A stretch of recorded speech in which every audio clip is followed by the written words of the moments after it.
साथ रहावे प्यारा येशु तोर बिना मोय अधूरा हो साथ रहावे प्यारा येशु तोर बिना मोय अधूरा हो hallelujah hallelujah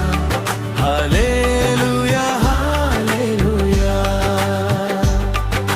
hallelujah hallelujah hallelujah hallelujah.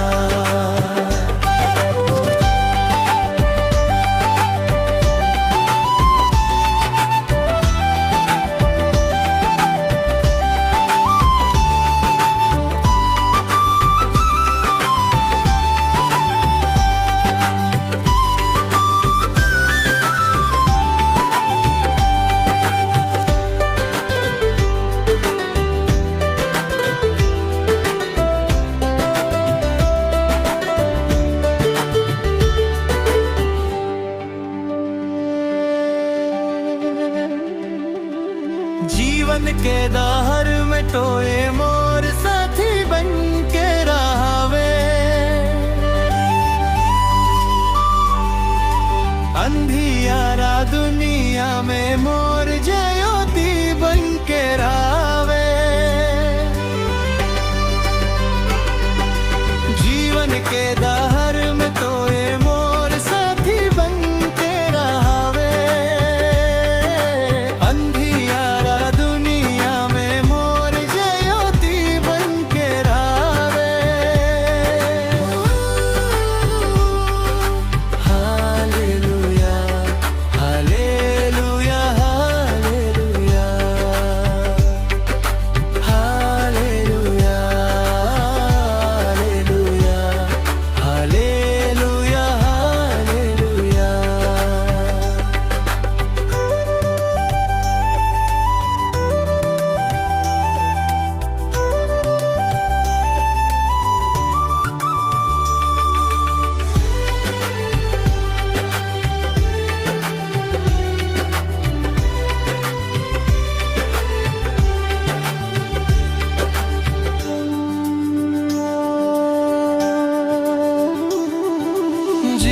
केर हर दुख में तोए माँ बहन के रहवे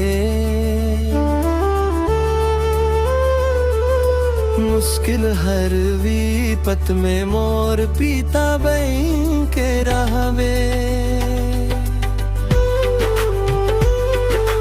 जीवन के हर दुख में तोए माँ बहन के रहवे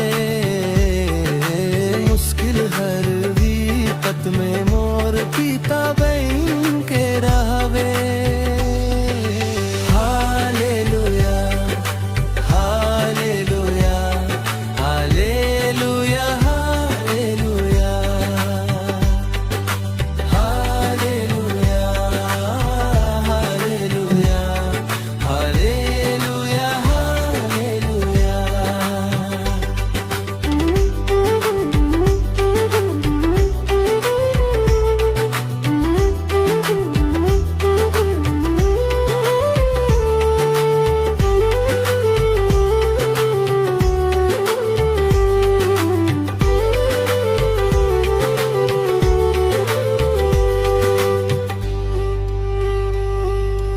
एक दिन मोय जाबो तोर संगे दुनिया छोड़ के रहबो मोय तोर घर में तोरे बेटा बहन के एक दिन मोय जाबो तोर संगे दुनिया छोड़ के रहबो मोय तोर घर में तोरे बेटा बहन के